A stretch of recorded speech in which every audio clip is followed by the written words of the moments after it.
So with analog and digital boards, there's one big area that we can talk about that's a big difference, and that is going to be the analog sound. You see, analog boards, because of the materials that each one's made out of, because of the physical components that they have and what they're made of, and that each board has its kind of own unique manufacturing details on what materials they use and what kind of components they use, each analog board in their manufacturers have their own kind of unique sonic signature.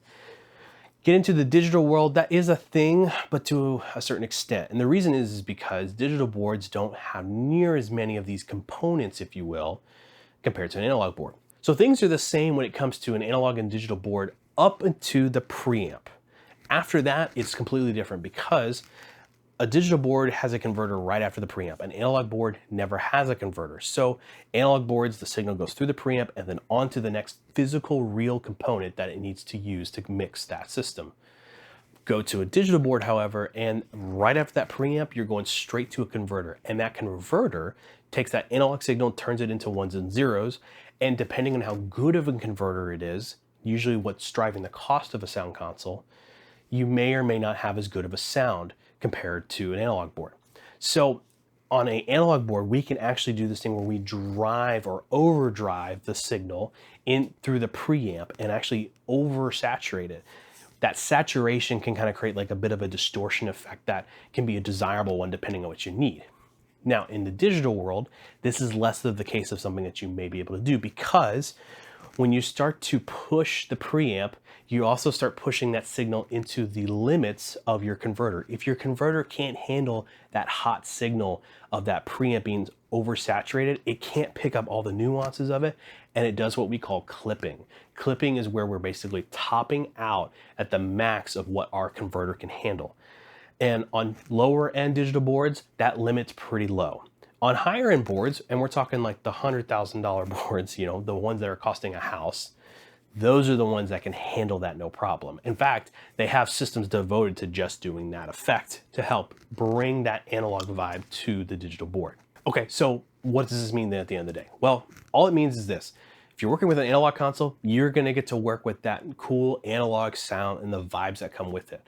You get the disadvantages of only having as many channels as what you have physically in front of you and having to deal with all those big knobs everywhere, having to have the exact amount of outboard gear and all of the fun stuff that comes along with all of that.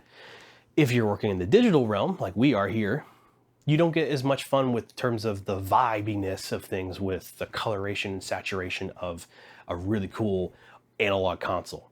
But there are some really great emulators out there that do exist, and you know, not all the time is that something that you desire or you want. So really what it comes down to is user preference and user choice of what you're trying to go after. I know there's still a lot of churches today that are using analog consoles because of A, it just works, and B, it sounds great. But on the other hand, digital is doing a really good job of making really high quality sounding preamps and conversions that can make it sound almost identical to an analog. And even then so, it doesn't always matter, because the whole saturation deal and everything, the whole worried about clipping because your preamp's going to be too loud for your converter, that's starting to go away because converters and the quality of components is getting so much better now. So at the end of the day, it just comes down to user preference and your needs. If you're a church that just needs simple things like preamp, EQ, and maybe a simple reverb, then an analog board is probably the way to go. Low channel count, analog's great. However, if you need a little more control and you want to have really great compressors, gates, effects, digital's kind of where it's at now these days, because it's more affordable, it's easier to use, and it'll almost fit in the back of your pocket these days. All right, so now we're going to talk about how digital actually kind of stole some stuff from the analog world and how I feel like it's not always apparent as it used to be.